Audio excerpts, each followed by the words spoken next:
Hello guys, welcome back to Academy. This is Pranav Kumar. Today we are going to take sessions of accountancy और आज fundamentals के part 7 video आ चुके हैं. और आज जो टॉपिक कवर होने जा रहा है वो है इंटरेस्ट ऑन लोन और इंटरेस्ट ऑन ड्राइंग्स. तो इंटरेस्ट ऑन लोन और ड्राइंग्स पर तमाम चर्चा आज हम आपके साथ करेंगे. तो चलिए, अगर आप हमारे इस चैनल पर नए हैं तो हमारे इस चैनल को सब्सक्राइब जरूर कर दें और इस वीडियोस को लाइक भी जरूर करते रहेंगे. तो लाइक करते रहे, शेयर करते रहे, सब्सक्राइब करते रहे और तमाम हमारे इस वीडियोस में बने रहे. चलिए, तो आज हम लोग देखेंगे इंटरेस्ट ऑन लोन और इंटरेस्ट ऑन ड्राइंग्स पे रिलेटेड वीडियो. तो ये पार्ट 7 वीडियो होने वाला है. तमाम सारे सीरीज जो है आपको अकेडमी के प्लेलिस्ट में अकाउंटेंसी सेशंस 22-23 पर मिल जाएगा. आप वहाँ जा करके सारे पार्ट्स को कवर करिए, क्योंकि ये फंडामेंटल क्लासेस है. अगर फंडामेंटल क्लासेस आपसे छूट जाएगा एक भी वीडियो तो आपको इंटरेस्ट क्रिएट नहीं होगा और आगे जाकर परेशानियों का सामना करना पड़ेगा. तो जल्दी जाइए, part 1, part 2, part 3, part 4, part 5, part 6 video सब देख लीजिए. तो आज हम कवर करेंगे interest on loan, interest on drawing. ठीक है, बहुत इंपॉर्टेंट है, बहुत बेसिक फंडामेंटल. देखो यार, फंडामेंटल क्लासेस चल ही रहा है तो जाहिर सी बात है बेसिक क्लासेस है. तो बेसिक क्लासेस को अगर आप मजबूत कर लोगे, पिलर मजबूत हो जाएगा, बेस मजबूत हो जाएगा, तो आगे जा करके बिल्डिंग्स स्ट्रक्चर करने में आसानी होगा और आप हमारी भाषाओं को अच्छे से समझ पाओगे. और बेसिक्स जब क्लियर होगा तो आगे जाके कोई परेशानी नहीं होगा आपको. तो चलिए, इंटरेस्ट ऑन लोन पर सबसे पहला जो केस बन रहा है वो केस ये बन रहा है कि पार्टनर्स फर्म को लोन दे रहा है. पार्टनर्स फर्म को लोन दे रहा है कि भाई फर्म, मैं तुम्हें लोन देता हूं और तुम बिजनेस ऑपरेट करो. इस तरह से सीन बना है. तो ये केस 1 है. तो केस 1 क्या है, याद रखिएगा, 2 केस है. केस 1 में क्या है, पार्टनर्स फर्म को लोन दे रहा है. तो पार्टनर्स फर्म को लोन दे रहा है, वही फर्स्ट पॉइंट में यहाँ पर लिखा हुआ है कि partners has given loan to the firm. Partners firm को लोन दे रहा है. ठीक है, तो लोन दे रहा है तो बदले में क्या मिलेगा, इंटरेस्ट मिलेगा. तो सेकंड पॉइंट में ये लिखा हुआ है कि ही किसके लिए है, पार्टनर्स के लिए. He is entitled to receive interest on such loan at a agreed rate of interest. Agreed rate of interest मतलब जो पार्टनरशिप डीड में दिया हुआ है. पार्टनरशिप डीड में जो रेट ऑफ इंटरेस्ट दिया हुआ है उसी रेट ऑफ इंटरेस्ट पर पार्टनर्स को इंटरेस्ट मिलेगा फर्म के द्वारा. थर्ड पॉइंट में कह रहा है कि अगर पार्टनरशिप डीड नहीं होता है, if there is no agreement, मतलब अगर पार्टनरशिप डीड नहीं बना है तो क्या सर, तो क्या होगा, डीड में कह रहा है रेट, डीड में सेकंड पॉइंट में हमने क्या कहा कि पार्टनरशिप डीड में जो रेट दिया रहेगा वही रेट मिलेगा. जैसे मान लीजिए 9% दिया हुआ है या 10% दिया हुआ है या 8% दिया हुआ है, कोई भी percent of rate of interest दिया हो तो उस पर देना है. थर्ड पॉइंट कह रहा है कि अगर पार्टनरशिप डीड में कोई भी इंटरेस्ट ऑन लोन का रेट क्लियर नहीं है तो क्या करेंगे सर. तो आप पता है मेरे प्यारे विद्यार्थियों, और आपको मैंने पढ़ाया भी है पार्टनरशिप डीड में. पार्टनरशिप डीड में मैंने क्या पढ़ाया बताओ जल्दी से. अगर इंटरेस्ट ऑन लोन का जिक्र नहीं रहेगा तो आपको मिनिमम 6% देना होगा. तो 6% के रेट पर आपको इंटरेस्ट ऑन लोन चार्ज होगा. कंडीशन याद रखिएगा, कंडीशन है जब पार्टनर्स फर्म को लोन देगा. कंडीशन क्या है, जब पार्टनर्स फर्म को लोन देगा तब हम क्या करेंगे, तब हम वहां पर ये ध्यान रखेंगे कि अगर पार्टनरशिप डीड दिया हुआ है तो जो रेट डीड में लिखा हुआ है वो दे देंगे. अगर डीड नहीं दिया हुआ है तो 6% देंगे. अब चलिए अकाउंटिंग ट्रीटमेंट देखते हैं कि कैसे जर्नल एंट्रीज फ्रेमवर्क करेंगे. तो अकाउंटिंग ट्रीटमेंट में हम लोग यहाँ पर जर्नल एंट्रीज देख रहे हैं. तो फर्स्ट एंट्री हम लोग ये करेंगे, ये एंट्री कौन कर रहा है सबसे पहला दिमाग में ये रखना, तब ज़्यादा अच्छा रहेगा आपको ये जर्नल एंट्री करने में. ये जर्नल एंट्री फर्म कर रही है. फर्म पहला एंट्री ये करेगी कि पार्टनर्स को लोन दे रही है, तो वो जब इंटरेस्ट देगी पार्टनर्स को तो इंटरेस्ट फर्म के लिए खर्चा होगा ना, इससे के लिए इंटरेस्ट ऑन पार्टनर लोन को डेबिट कर दिया है. तो आपको पता है एक्सपेंसेस और debit nominal account. Nominal account में क्या होता है, एक्सपेंसेस और डेबिट होता है और ये फर्म का एक्सपेंसेस है. इससे के लिए interest on partner loan account लिखा और टू पार्टनर लोन अकाउंट यहाँ पर क्रेडिट हो रहा है, मतलब पार्टनर्स को लोन पर इंटरेस्ट मिल चुका है. सेकेंड एंट्री क्या कर रही है फर्म, इस एंट्री को क्लोज कर रही है. इसको क्लोज एंट्री कहते हैं. ये क्या कहते हैं, क्लोज एंट्री. क्लोज एंट्री में क्या कर रही है firms, interest on loan, interest on partner loan जो क्रिएट की उसको क्रेडिट करके, देखो यहाँ पर डेबिट था ना, इसको क्रेडिट करके यहाँ पर खत्म कर रही है और प्रॉफिट एंड लॉस अकाउंट में डेबिट में बुक कर रही है. Profit and loss account debit book करने का मतलब, या profit and loss account debit करने का मतलब क्या है कि यहाँ पर फर्म्स इसको एक्सपेंसेस मान रही है और प्रॉफिट एंड लॉस अकाउंट में एक्सपेंसेस में जाकर इसको नोट कर रही है. समझ में आ गया. तो ये केस क्या था, जब पार्टनर्स फर्म्स को लोन दे रही है. सेकंड केस में आते हैं हम लोग. सेकंड केस है, सेकंड केस को थोड़ा सा समझेंगे, बहुत इंपॉर्टेंट है. यही यही ये देखो, पहला केस सब जानता है लेकिन सेकेंड केस बहुत बच्चे नहीं जानते हैं, तो बहुत बच्चे में आप शामिल ना हो जाए, इससे के लिए मैं आपको इस चीज़ों को फोकस करके समझा रहा हूँ। केस 2 क्या है? Interest on loan given by a firm to the partners. Firm partners को लोन दे रही है। पहला केस क्या था? रिमाइंड करो मेरे साथ। पहला केस था सर जब पार्टनर्स फर्म को लोन दे रही थी। ये केस क्या है? जब फर्म पार्टनर्स को लोन दे रही है। तो ध्यान से सुनना, इंपॉर्टेंट है। पहला पॉइंट क्या कह रहा है sir? Indian partnership act 1932 does not provide interest on loan. बहुत ही इंपॉर्टेंट चीज़, इसको क्या करे? ट्रिपल मार्किंग दे दे। अगर आपको फंसाना हो, आपको एग्जाम में, ये ध्यान देंगे कौन से बोर्ड के बच्चे? आईसीएसई और सीबीएसई बोर्ड के बच्चे, क्योंकि बिहार बोर्ड के बच्चों को इतना हाई लेवल पर नहीं पूछा जाता है, लेकिन हम सारे बोर्ड के बच्चों को पढ़ा रहे हैं, इससे के लिए इंडिकेट भी कर देंगे और लेवल ऑफ क्वेश्चंस आने के चांसेस भी आपको बता देंगे, ताकि आपके आने वाले एग्जामिनेशंस में किसी भी एरिया से, किसी भी पॉइंट से, किसी भी सेक्शन से, किसी पार्ट से अगर क्वेश्चन आता है तो आप हमारे अकेडमी के स्टूडेंट हैं, तो आपको कोई भी दिक्कत नहीं होना चाहिए। ये हमारी प्राइम ऑब्जेक्टिव है। तो यहाँ पर ये कह रहा है कि जब फर्म्स पार्टनर को लोन देगा, तो इंडियन पार्टनरशिप एक्ट 32 में ये कोई भी प्रावधान नहीं है कि इंटरेस्ट, लोन पर इंटरेस्ट मिलना चाहिए फर्म को। आप जाहिर सी बात सोचो कि फर्म पार्टनर्स को लोन दे रहा है, कौन दे रहा है? फर्म्स पार्टनर को लोन दे रहा है। जब फर्म्स पार्टनर को लोन देगा तो फर्म भी तो इंटरेस्ट लेगा ना, लेकिन यहाँ पर कह रहा है कि पार्टनरशिप एक्ट 1932 ये कह रहा है कि यहाँ कोई ऐसा प्रावधान नहीं है कि यहाँ पर इंटरेस्ट मिलना चाहिए फर्म को। आप देखो यहाँ पर ध्यान से स्टेटमेंट को देखो। Indian partnership act 1932 does not provide interest on loan charge against partner by A firm. तो यहाँ पर पार्टनर्स को जो चार्ज हो रहा है इंटरेस्ट ऑन लोन फर्म के द्वारा, ऐसा कोई प्रावधान नहीं है। लेकिन बट लग गया सेकंड पॉइंट में। सेकंड पॉइंट में क्या बट लग गया? Interest is charge as loan to the partner if the partnership deed has a clause. ये स्टेटमेंट क्या कर रहा है? ये थोड़ा सा लॉ का टर्म्स है, इसको समझने की कोशिश करिए आप लोग कि interest is charge as a loan, interest as a loan charge हो सकता है। क्या बोल रहा हूं मैं? इंटरेस्ट ऑन लोन चार्ज हो सकता है अगर पार्टनरशिप डीड में क्लाउज लाया गया या पार्टनरशिप डीड में ये मेंशन किया गया हो। अगर पार्टनरशिप डीड में, मैं बार बार रिपीट कर रहा हूं, पार्टनरशिप डीड में अगर ये मेंशन कर दिया गया हो कि फर्म्स अगर पार्टनर्स को लोन देगी तो फर्म को इंटरेस्ट मिलना चाहिए, अगर पार्टनरशिप डीड में ये बात मेंशन है तो भैया फर्म्स को इंटरेस्ट मिलेगा। नहीं तो ऐसा कोई एक्ट में चर्चा नहीं है, कोई भी डिस्कशन नहीं है कि फर्म जब पार्टनर्स को लोन देगी तो इंटरेस्ट मिलना चाहिए। चलिए थोड़ा सा कंफ्यूजन हो गया तो इसको शॉर्ट में समझते हैं। फर्म्स पार्टनर को अगर लोन देगी तो एक्ट में कोई प्रावधान नहीं है कि फर्म्स को इंटरेस्ट मिलना चाहिए, लेकिन अगर पार्टनरशिप डीड में क्लॉज में मेंशन है कि फर्म को इंटरेस्ट मिलना चाहिए पार्टनर से, तो मिलेगा। अब ठीक है, अकाउंटिंग ट्रीटमेंट देख लेते हैं। जर्नल्स, तो ये जर्नल्स कौन बना रहा है? फिर से मैं बता दूं, ये जर्नल्स एंट्री कर रहा है आपका, ये जर्नल एंट्रीज कर रहा है आपका फर्म। तो फर्म्स यहाँ पर क्या कर रहा है? यहाँ पर अगर ये जो अकाउंटिंग ट्रीटमेंट है ये अकॉर्डिंग टू ये है कि पार्टनरशिप डीड में क्लॉज में मेंशन है, क्लॉज में मेंशन है कि फर्म को इंटरेस्ट मिलना चाहिए, तब जाकर देखो। अगर फर्म को इंटरेस्ट नहीं मिलना चाहिए तो कोई जर्नल एंट्री बनेगा? आप ही बताओ। अगर फर्म को इंटरेस्ट मिलना ही नहीं चाहिए तो क्या कोई एंट्री बनना चाहिए? बिल्कुल नहीं बनना चाहिए। तो ये एंट्री कब बनेगा? जब पार्टनरशिप डीड के क्लॉज में मेंशन है तो फर्म को इंटरेस्ट मिलना चाहिए। मैंने सेकंड पॉइंट में क्या कहा कि पार्टनरशिप डीड में अगर मेंशन होगा तो फर्म को इंटरेस्ट मिलना चाहिए। तो मान लीजिए कि पार्टनरशिप डीड के क्लॉज में मेंशन है कि फर्म को इंटरेस्ट मिलना चाहिए, तो क्या एंट्री बनेगा? तो यहाँ पे एंट्री ये बनेगा कि interest on partner loan account को क्रेडिट कर दिए। क्यों क्रेडिट किए? क्योंकि नॉमिनल अकाउंट में ये इनकम के रूप में ट्रीट हो रहा है, तो नॉमिनल अकाउंट में इनकम वाले को हम क्रेडिट करते हैं। और पार्टनर्स कैपिटल या करेंट अकाउंट को डेबिट किया, क्यों किए? क्योंकि पार्टनर्स के कैपिटल अकाउंट से पैसा डिडक्ट किया जाएगा, इसीलिए यहाँ पर डेबिट कर दिया गया। और सेकंड में क्या करेंगे? हम इसी को क्लोज कर देंगे। याद करो जस्ट फर्स्ट केस में हमने क्रिएट किया था फिर क्लोज किया था, उसी तरह से यहाँ पर पहले में क्रिएट कर दिया, सेकंड में क्लोज कर दिया। क्लोज कैसे करेंगे?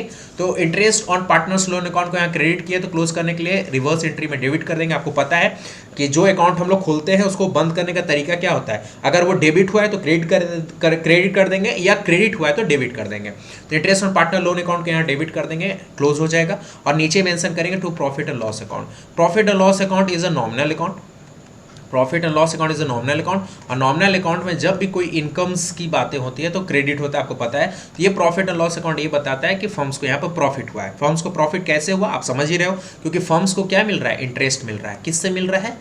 पार्टनर्स से मिल रहा है। इससे के लिए फर्म्स के लिए इनकम होगा।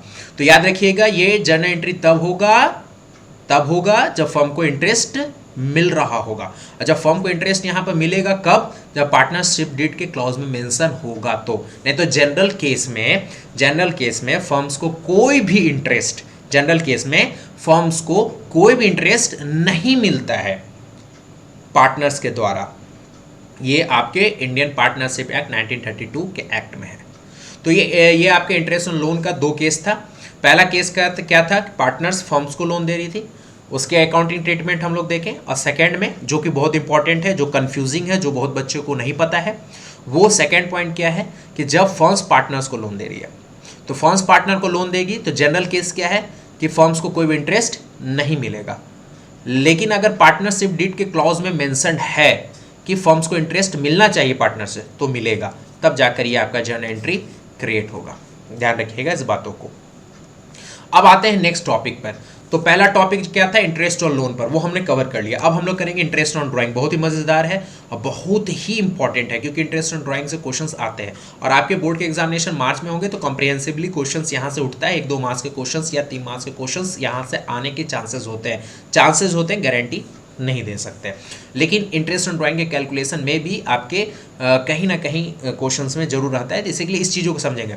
दूसरी बात कि इंटरेस्ट ऑन ड्राइंग बहुत सारे बच्चे इस फॉर्मूला को रट लेते हैं। सबसे बड़ा दिक्कत ये है कि बच्चे रटते हैं। और आप हमारे प्रीकेडमी के बच्चे हो, तो प्रीकेडमी के बच्चे कभी रटते नहीं, समझने की कोशिश करते हैं, वो समझते हैं। क्योंकि यहाँ पर कभी भी कोई बच्चे को रटने का प्रयास नहीं करवाया जाता है, क्योंकि लॉजिक्स होने चाहिए और हर चीज़ का एक इफ़ एंड बट होता है। तो इफ़ एंड बट को आप ढूंढेंगे तो आपको लॉजिक भी पता चल जाएगा, रटने की जरूरत नहीं पड़ेगा। चलिए आपको दिखाते हैं इंटरेस्ट ऑन ड्राइंग्स में क्या ट्रीटमेंट है। तो थोड़ा सा इसको जूम कर दें ताकि हमारे सारे बच्चे को यहाँ पर दिख जाए। इंटरेस्ट ऑन ड्राइंग, देखो इंटरेस्ट ऑन ड्राइंग में हमने क्या लेकर चला है, इंटरेस्ट ऑन ड्राइंग में हमने लेकर के चला है थोड़ा सा, हाँ, इंटरेस्ट ऑन ड्राइंग में 2 केस लेके चला है, ए और बी। तो ए में क्या है मेरे प्यारे विद्यार्थियों कि हम लिखे इरेगुलर ड्राइंग। इरेगुलर ड्राइंग मतलब समझ रहे होगे, कभी कदार ड्राइंग की है। ड्राइंग मतलब क्या है, फिर से एक बार बताते हैं, बहुत बार बता चुके हैं। ड्राइंग्स मतलब होता है पर्सनल यूज के लिए। पर्सनल यूज के लिए जब फर्म से पैसा निकाला जाता है तो उसको हम कहते हैं ड्राइंग्स।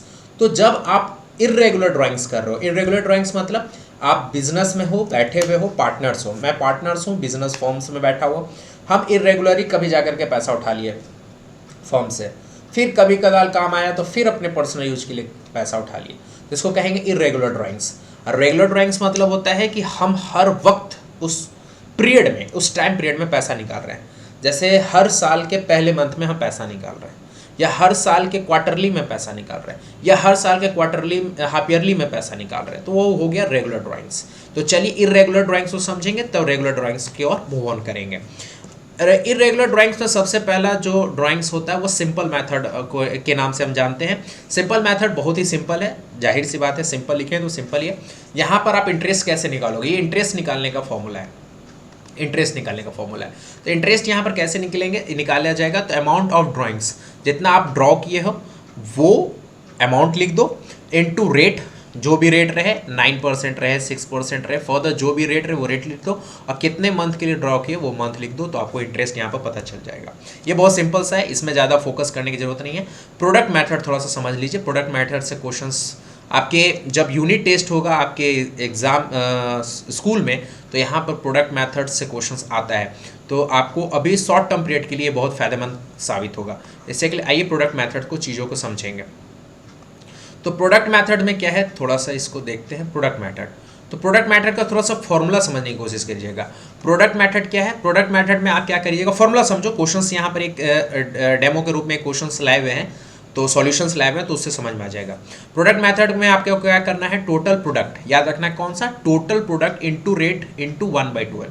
फिर से बोलो, टोटल प्रोडक्ट ले लेंगे, फिर क्या करोगे, इंटू रेट कर लोगे, फिर क्या करोगे, इंटू 1/12, क्योंकि आपको 1/12 क्या करना है, एक पीरियड्स में एक मंथ का निकालना है, जो इंटरेस्ट ऑन ड्राइंग्स आपको वहाँ पर जाकर निकल जाएगा।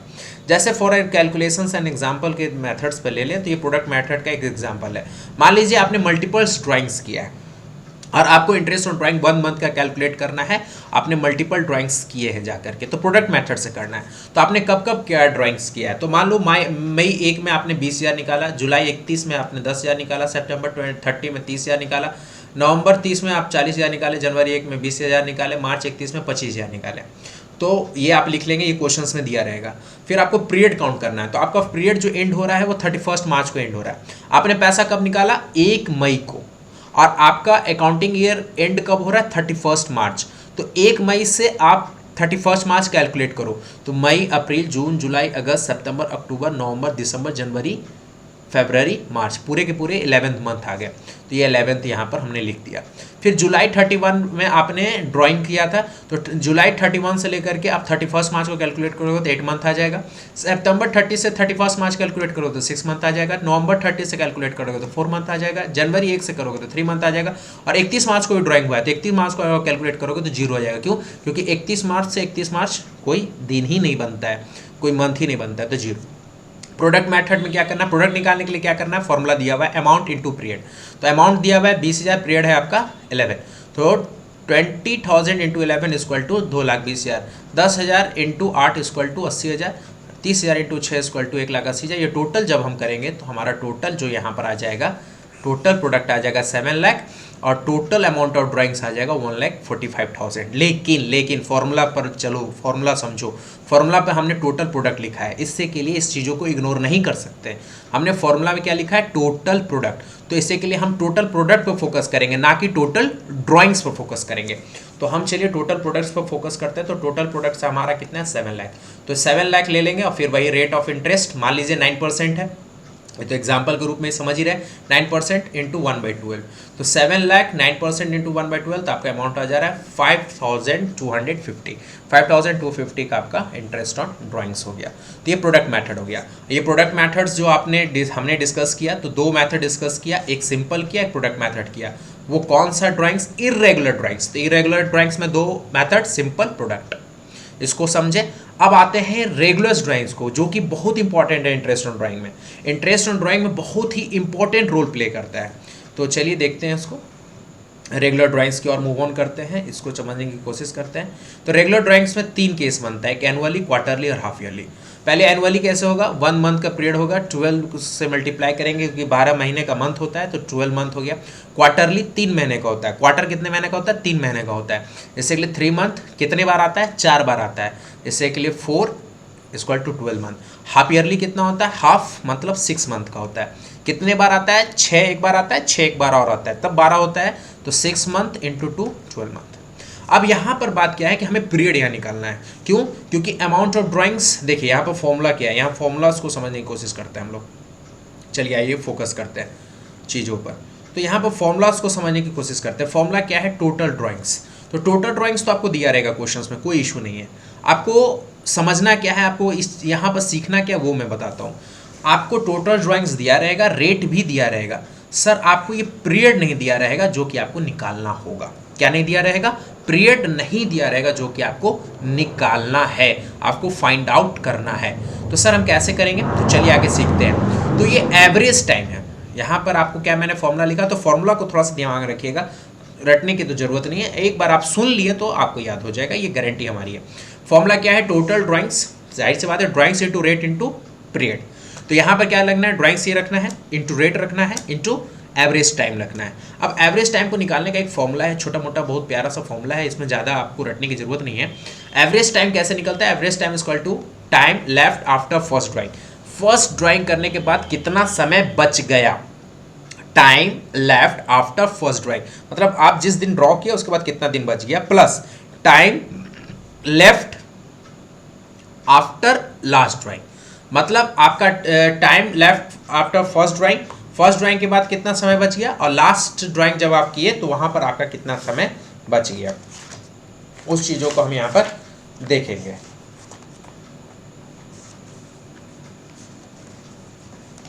ठीक है, और एवरेज, जाहिर सी बात है एवरेज टाइम है तो इसको डिवाइडेड बाय 2 कर देंगे। तो जल्दी से बोलिए एवरेज टाइम कैसे निकलेगा, तुरंत यहीं पे क्लास में ही हम लोग कवर कर लेंगे।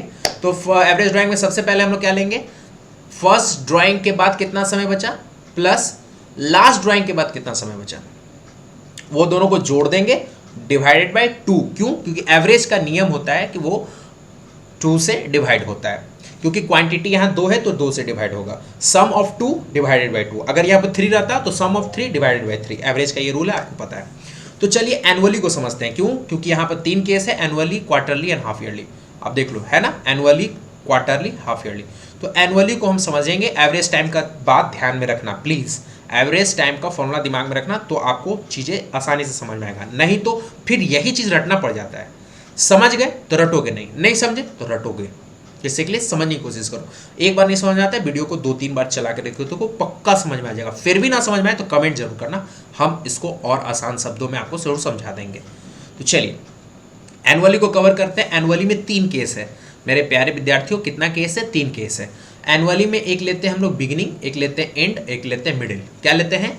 Beginning and middle. क्या लेते हैं? Beginning and middle. तो पहला केस क्या है? इन the beginning of every month. Drawing हो रहा है इन the beginning of every month. हम यहाँ पर कैलकुलेशन पीरियड का कर रहे हैं। हमें ना तो ड्राइंग्स ना तो रेट्स से कोई लेना देना है, क्योंकि ड्राइंग्स क्वेश्चन में दिया रहेगा, रेट क्वेश्चन में दिया रहेगा। हमें पीरियड निकालना है, पीरियड नहीं दिया रहेगा, इसी के लिए हमें पीरियड फाइंड आउट करना है, मंथ फाइंड आउट करना है। इसी के लिए हम यहाँ मेहनत मंथ्स निकालने में करेंगे, ना कि ड्राइंग्स और रेट निकालने की कोशिश करेंगे। अगर हमें ड्राइंग्स पता चल जाएगा, रेट पता चल जाएगा और पीरियड पता चल जाएगा तो इंटरेस्ट तो आसान से निकल जाएगा। तो फिर हम मेहनत वहाँ पर क्यों करें? हम यहाँ पीरियड और मंथ्स निकालने में मेहनत करेंगे। तो एनुअली के केस में 3 केस आ रहा है, केस 1, केस 2, केस 3। केस 1 क्या था? बिगिनिंग। केस 2 क्या था? एंड। केस 3 क्या था? मिडिल।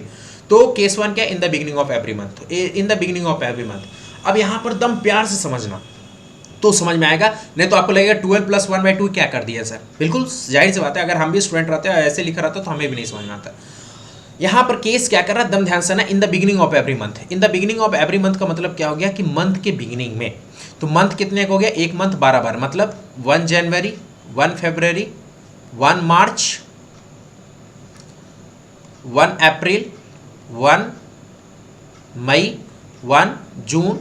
ये लेते लेते कहाँ चले जाएंगे हम लोग? 1 दिसंबर, 1 दिसंबर। यहाँ कह रहा है एवरी मंथ के बिगिनिंग में ड्राइंग्स हो रहा है। एवरी मंथ के बिगिनिंग में ड्राइंग्स हो रहा है, मतलब 1 जनवरी को ड्राइंग्स हो रहा है, 1 फरवरी को ड्राइंग्स हो रहा है, 1 मार्च को ड्राइंग्स हो रहा है, टिल 1 दिसंबर को ड्राइंग्स हो रहा है। तो जब ड्राइंग्स होगा तो उसके बाद कितना महीना बचेगा? तो जब आप 1 जनवरी को ड्राइंग करोगे, ध्यान से सुनना, आप 1 जनवरी को ड्राइंग्स करोगे तो कितना महीना बचेगा? पूरा जनवरी, फरवरी, मार्च, अप्रैल, मई, जून, जुलाई, अगस्त, सितंबर, अक्टूबर, नवंबर, दिसंबर, पूरा का पूरा 12 महीना बच जाएगा। पूरा का पूरा कितना महीना बचेगा? 12 महीना। तो वही चीज़ मैंने एवरेज टाइम में क्या लिखा था, चलो फॉर्मूला को फिर से देखते हैं। Time left after first drawing. First drawing के बाद कितना समय बचता है, मतलब कितना मंथ बचता है। यहाँ पर टाइम का मतलब मंथ है। तो 1 जनवरी को आप जब ड्राइंग किए तो कितना महीना बचा? 12 महीना बच गया। तो वो 12th मंथ को हमने यहाँ ले लिया। प्लस यहाँ लिखा time left after last drawing. Time left after last drawing मतलब लास्ट ड्राइंग करने के बाद आपके पास कितना समय बचा। लास्ट ड्राइंग करने के बाद आपके पास कितना समय बचा। तो यहाँ केस क्या है? Beginning of the every month. तो beginning of the every month, यहाँ पर लास्ट ड्राइंग है, तो लास्ट ड्राइंग कौन होगा? 1 दिसंबर। पूरे साल में लास्ट ड्राइंग किसको मानोगे? 1 दिसंबर को। तो 1 दिसंबर को ड्राइंग करोगे तो उसके बाद कितना महीना बचेगा? 1 महीना पूरा बचेगा। आप 1 दिसंबर को ड्राइंग किए तो पूरा दिसंबर तो बच गया ना। 1 दिसंबर को आप 1 दिसंबर को पैसा तो निकालिए, लेकिन पूरा महीना बच गया। तो यही पूरा महीना बच गया, इसको प्लस कर दिए। तो 12 + 1 13/2 एवरेज कर दिए तो 6.5 मंथ। बोलो समझ में आया कि नहीं आया? बोलो कितना आसान है कि नहीं है? रटने की जरूरत है कि? बताओ, रटना का जरूरत पड़ेगा कि नहीं पड़ेगा? चलो और सेकंड को समझते हैं। अगर आप एनुअली समझ लिए तो क्वार्टरली, हाफ ईयरली समझ गए, वहां भी कोई पंगा नहीं है। केस 2 में क्या है? At the end of every month. Eight the end of every month. तो चलिए eight the end of every month को यहाँ पर हम कर देते हैं 31 का जनवरी होता है, यहाँ पर 28 का फरवरी ले लेते हैं, यहाँ पर 31 का मार्च 31 लिखा हुआ ही है, सॉरी, यहाँ पर एक काम करते हैं, हाँ, यहाँ 31 का मार्च ले लेते हैं, 30 का अप्रैल ले लेते हैं और डायरेक्ट यहाँ जाते हैं 31 का दिसंबर ले लेते हैं। ध्यान समझना, फॉर्मूला क्या है? Time left after first drawing. तो फर्स्ट ड्राइंग कब हो रहा है? At the end of every month. First drawing कब हो रहा है? At the end of every month. तो at the end of every month मतलब हर एक मंथ के एंड में, मतलब 31 जनवरी को ड्राइंग्स हो रहा है। At the end of every month मतलब at the end of every month का मतलब 31 जनवरी को ड्राइंग्स हो रहा है। ये फर्स्ट ड्राइंग है। कब का? Eight the end of every month. तो 31 जनवरी को ड्राइंग्स हो रहा है। तो ध्यान सुनो, 31 जनवरी को तुमने जाकर पैसा ड्रॉ किया, अब कितना महीना बचा? 31 जनवरी को तुमने पैसा निकाला तो उसके बाद कितना महीना बचा?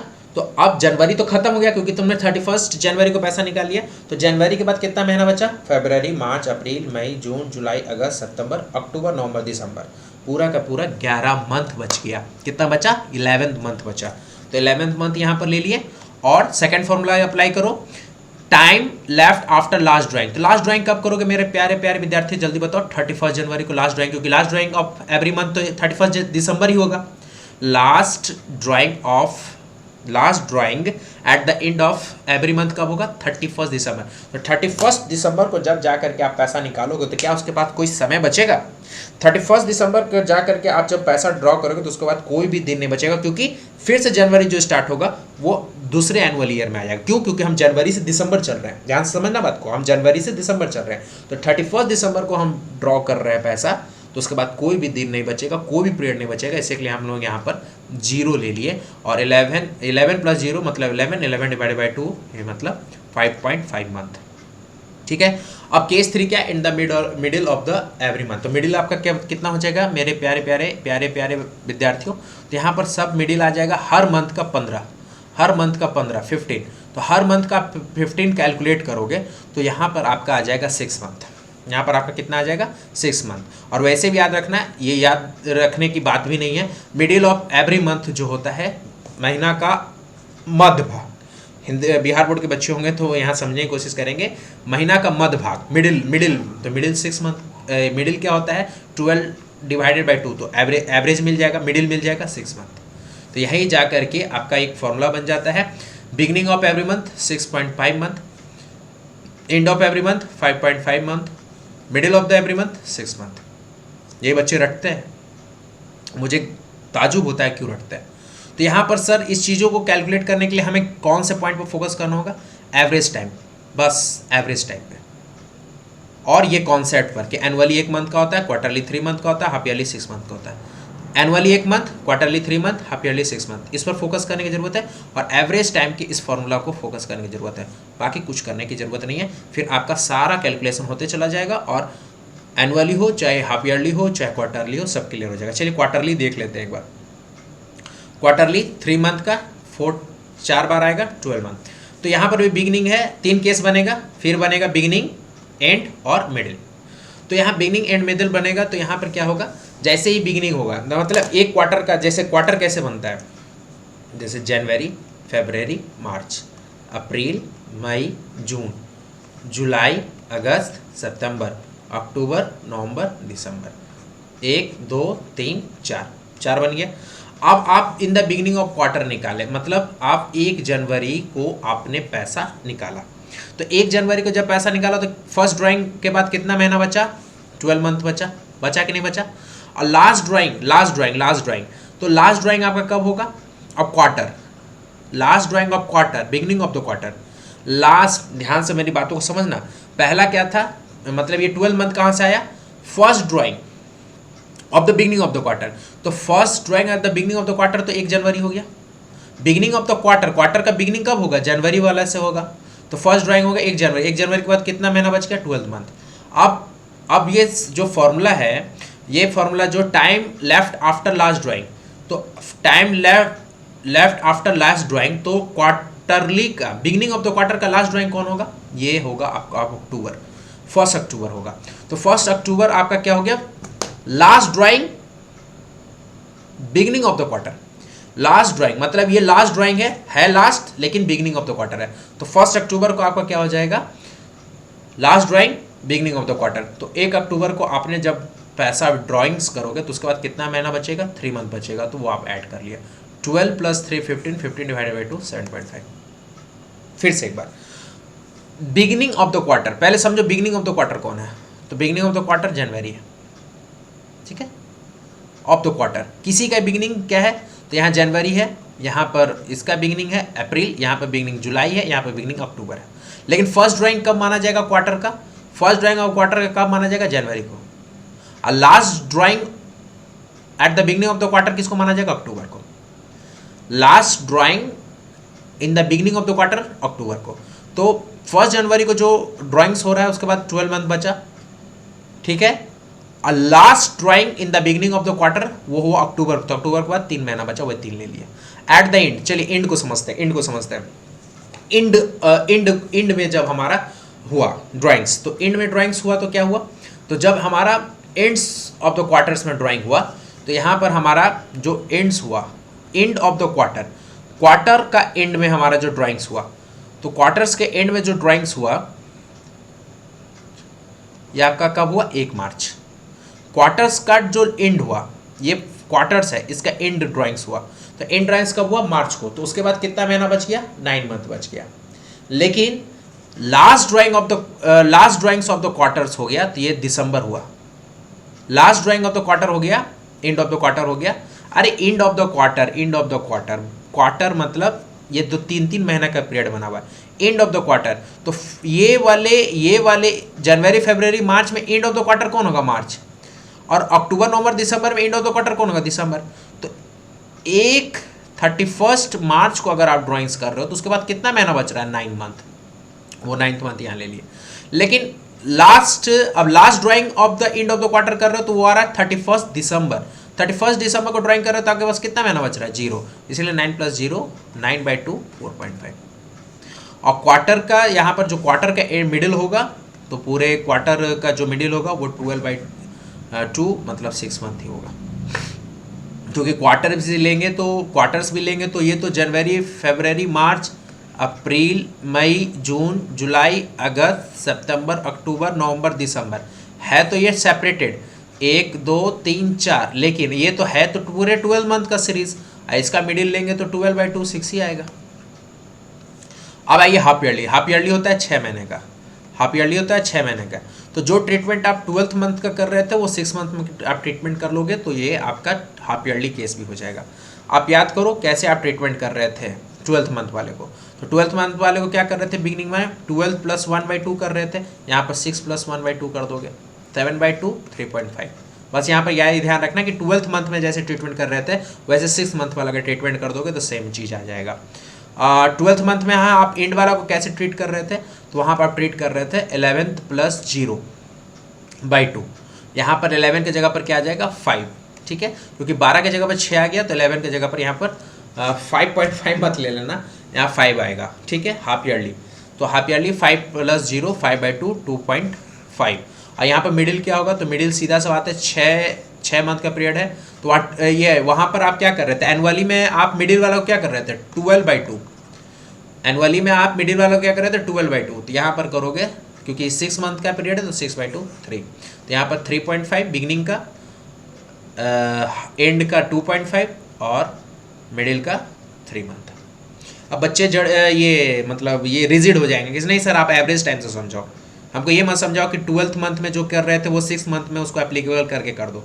यहाँ मैंने क्या बोला कि जो 12th मंथ में आपने जैसे जैसे किया वैसे 12th के जगह पर 6 रख करके 12th वाला का जो ट्रीटमेंट किया वो ट्रीटमेंट यहाँ कर दो तो बन जाएगा। लेकिन अगर आप उस चीज़ों को नहीं समझना चाहते तो कोई आप समझो, कोई आसान नहीं, कोई दिक्कत नहीं है, यहाँ पर समझा सकते हैं। जैसे यहाँ पर 6 मंथ का है तो आप क्या लोगे, जनवरी फरवरी मार्च अप्रैल मई जून, ये एक 6 महीना का सीरीज हो गया। जुलाई अगस्त सितंबर अक्टूबर नवंबर दिसंबर, ये 6 मंथ का सीरीज हो गया। Beginning of the half yearly करा तो beginning of the half yearly कितना हो जाएगा, पूरा का पूरा 1 जनवरी। Beginning of the half yearly क्या हो जाएगा, 1 जनवरी।